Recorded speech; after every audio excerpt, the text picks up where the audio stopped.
Welcome to the Instant Gaming News channel. We're going to check out all the highlights of what's been going on in the gaming world this week, so let's get into it. Team Flight Tactics. Now, auto battlers such as Auto Chess are fantastic games, they're great to play, but they're not very social games. Now, when you're not sat there watching your units battle, you're trying to think of your next strategy for your next game. Now, even when the battle starts, the game is only ever about you and your current opponent, not the other 6 players building their own armies. But Riot's take on the auto battler style of game, Team Flight Tactics, it's a standalone mode in League of Legends. Now, it keeps the core strategy intact while making the genre fun to play with friends. It's a really interesting take on the auto battler style of game, and the fact that it's now more social just makes it even more accessible than ever. Blizzard Entertainment. Now, Diablo 4 has apparently been shown internally at Blizzard, but it won't launch this year. However, BlizzCon 2019 actually kicks off on November the 1st later this year, so there's plenty of time for the game to actually still be announced, and that'd be the perfect place to unveil it. Now, assuming 2020 really is when the game will be released, Diablo 4 is looking even more certain by the fact of a fresh crop of Blizzard job openings, and there's been reports that an early version of the game has been demonstrated within the company. Now, Blizzard Entertainment's career page reveals 9 active listings for new employees in an unannounced Diablo project. Now, these aren't necessarily for Diablo 4, but since the game is unannounced, the positions couldn't really be for the mobile version of Diablo, the Immortals game, as that was actually unveiled at BlizzCon 2018. But with other news regarding Blizzard Entertainment, it was recently stated that for every game that Blizzard actually sees through to completion, that it actually cancels another game, which means that roughly only 50% of the games that are actually made actually make it to the shelves. And that's even if games have had years poured into them. Now, it's being quoted, I've gone back every few years and checked the math on that, and it's pretty consistent. It's like half the titles we make never actually make it. Trump's trade tariffs. Now, Nintendo, Sony and Microsoft have all issued a joint statement regarding the 25% tariff proposed by the Trump administration. Now, this is all against Chinese goods, and in the joint statement made, the companies highlight the impact and the undue economical harm that the proposed tariff could have on video game consoles. Now, if this actually takes place, it would affect the entire video game ecosystem.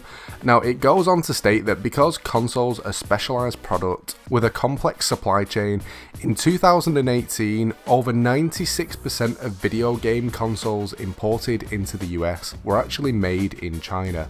Now, these tariffs would significantly disrupt the companies, and it would also add massive costs on that would depress the sales of video game consoles and the game services that actually drive profitability for the market.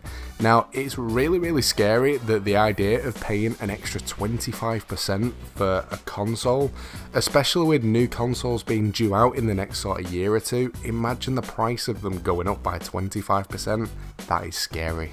F1 2019.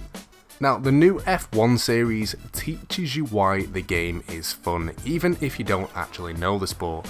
Now, F1 2019 is the perfect video game for players to enjoy who love motorsport's richest payoff. Not only just feeling like you've done something well, but feeling like you've done it right, and by right I mean realistically.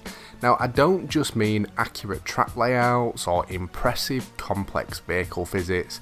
It's hard to deny that the game looks really good, but one of the worst feelings in an F1 game or any racing game is that you're performing unrealistically. And this is key because part of F1's realism, certain teams are never going to qualify for the top 10, and much less winning every single race.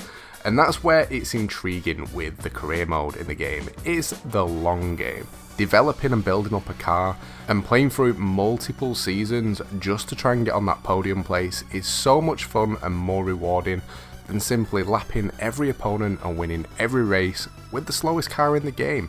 Now, I've never been a massive F1 fan, but I've got to admit the game does look beautiful. Fortnite Season 10. Now, it's been revealed that the next season of Fortnite with the update is going to require DirectX 11. Now, one of the massive advantages of Fortnite is the minimal amount of computer power to actually play the game. Now, as Season 10 approaches, developer Epic Games have gave a heads up that players are going to need a proper graphics card to actually play the game. Now, Season 10 is going to require DirectX 11, and according to a blog post, the company explained that they did previously support DirectX 10 cards, even though the game's PC requirements do actually say DirectX 11, but that's going to change for the next season. Now, fortunately, this isn't going to affect that many players, as DirectX is Microsoft's collection of application programming interface, or API, for games. And the 11th iteration of the software came out back in 2009, so most computers sold over the past several years have got a graphics card that is actually going to support it. Now, the latest version, DirectX 12, came back out in 2015, so again, as long as your computer's not over 10 years old, you shouldn't have a major issue running the game. But with Fortnite Season 10 just weeks away, Epic has already laid down a few hints at the season possibly ending involving a giant beast originally found under polar peaks. Star Wars Jedi Fallen Order. Now, the game did fall to some criticism at E3, and it's fair to say that the initial public reaction to Star Wars Jedi Fallen Order was, let's say, subdued.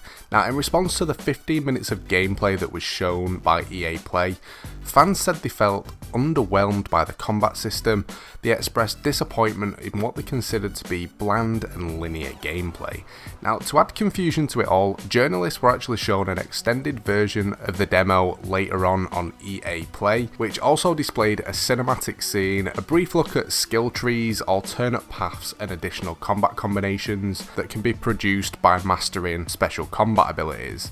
Now, it is promised that there's going to be a considerable challenge and depth within the combat system of the game, and it's going to be interesting to see if the game actually lives up to the hype on release.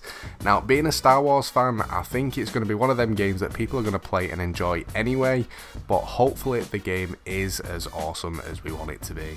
One Punch Man. Now, let's be honest, it was only a matter of time really, but it looks like we're set to get a One Punch Man game in the very near future, and it's simply set to be called One Punch Man, a hero nobody knows. Now, it's set to feature 3-on-3 versus battles where you can play as various characters from the anime. Now, the whole point of the story is that he can simply kill anything with one punch, so his fights are really boring. Well, from his point of view anyway, and admittedly it does change towards the end of the first season, but even so, it's curious to see how the game's gonna kind of follow the anime, with the fact that he'd be able to win every single match with just one punch. Now, I can't wait to see what the game's like. I watched the anime personally myself and it is really fun, but will the game live up to it? We'll have to wait and see. Avengers A-Day. Now, Marvel's Avengers A-Day was finally unveiled at Square Enix E3 2019 conference. Now, after years of waiting, an in-depth gameplay trailer was finally released where you'll be able to play as your favourite Avengers in an all-new storyline.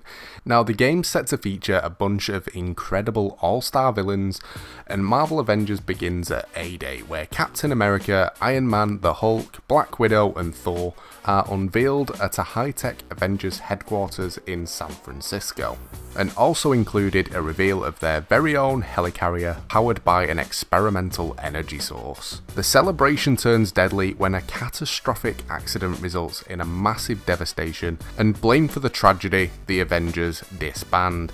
5 years later though, with all superheroes outlawed and the world in peril, the only hope is to reassemble Earth's mightiest heroes.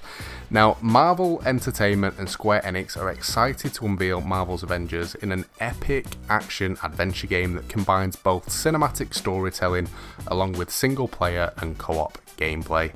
Now, developed by Crystal Dynamics and in collaboration with Eidos Montreal, Nexus Software and Crystal Northwest, Marvel's Avengers is set to release simultaneously on PS4, Xbox, Stadia and PC on May 15th, 2020. Captain Tsubasa. Now, anyone that grew up in the 90s and watched anime will recognise the name. Now, a new game has been unveiled today by developer Mareri, with Captain Tsubasa, and it's a game that very much resembles Pokemon Go. Now, the core of the game is pretty much the same. The augmented reality virtual elements appear around the real world. Now, according to the developers, you would be spreading the football spirit and mood everywhere. Stadiums get created, you can also make things with your friends, and featuring in the game will be some of the most known players from the anime like Tsubasa, Genzo, and Kajiro.